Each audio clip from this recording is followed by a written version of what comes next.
André de Cesareia, a voz da Igreja Oriental sobre o Apocalipse. Introdução. O autor e o contexto, história e vida. André de Cesareia viveu de 563 a 614 d.C., foi um teólogo grego e arcebispo de Cesareia, na Capadócia.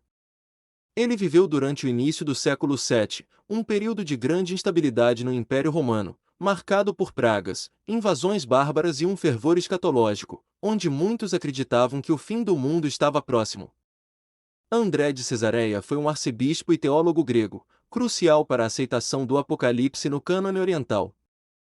Sua principal obra, Comentário sobre o Apocalipse, é considerada a mais importante da patrística grega, pois transformou a visão do livro de um cenário de fim do mundo para uma guia espiritual, preservando tradições orientais valiosas. Nos primeiros séculos, Cesareia da Capadócia atuou como o principal centro intelectual e administrativo da região, moldando a fé cristã através de figuras como Basílio, o Grande. A importância de André para a compreensão dos irmãos orientais, ele conseguiu proteger a mente, a consciência cristã sendo instrumento de Deus para o entendimento dos acontecimentos reais sobre o Apocalipse, preservando a verdade e o triunfo de Cristo e cumprimento das profecias contra os judeus no ano 70 d.C. As igrejas da Capadócia mantinham estreita ligação com ela, recebendo doutrinas e liderança monástica. A relação com Alexandria era complexa, marcando uma rivalidade intelectual entre a exegese histórica de Cesareia Antioquia e o método alegórico alexandrino. Apesar disso, houve intercâmbio, com estudiosos como Orígenes encontrando refúgio e estabelecendo bibliotecas em Cesareia, enquanto Alexandria se mantinha como o grande polo teológico helenístico. Contra o clima de histeria, André compôs o que se tornaria o comentário mais influente sobre o Apocalipse na Igreja Oriental, grega, eslava, armênia e georgiana. Sua obra não apenas salvou o Apocalipse da desconfiança de alguns setores orientais, mas tornou-se o texto patrístico padrão, preservando tradições exegéticas antigas que remontam aos séculos anteriores.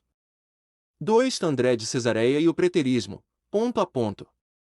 Embora André não fosse um preterista total, pois esperava o anticristo final, sua exegese é profundamente preterista na aplicação histórica da maioria dos selos, trombetas e visões do Apocalipse.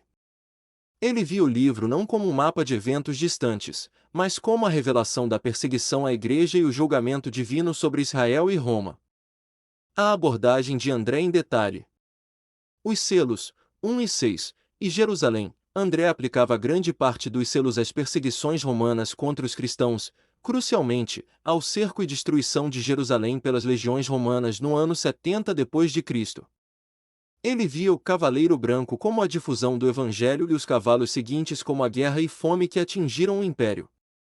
A mãe das prostitutas, Babilônia. André identificou a Babilônia, descrita no Apocalipse, como a Roma pagã e perseguidora, não apenas um sistema apóstata futuro.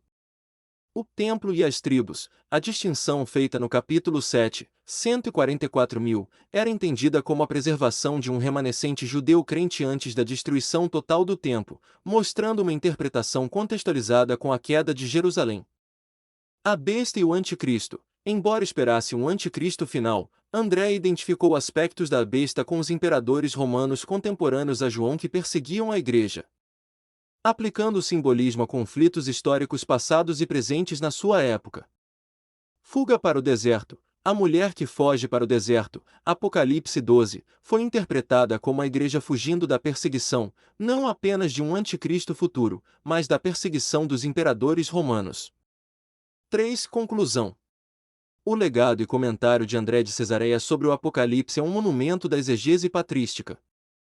O seu maior legado foi domesticar um livro temido, mostrando que ele era uma ferramenta de consolo moral, terapêutica e esperança para a igreja durante perseguições.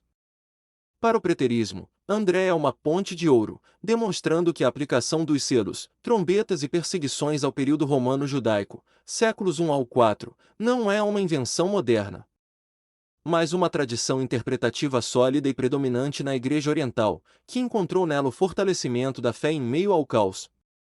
Ele provou que, mesmo antes do fim, a Igreja já vivia a vitória de Cristo sobre Babilônia.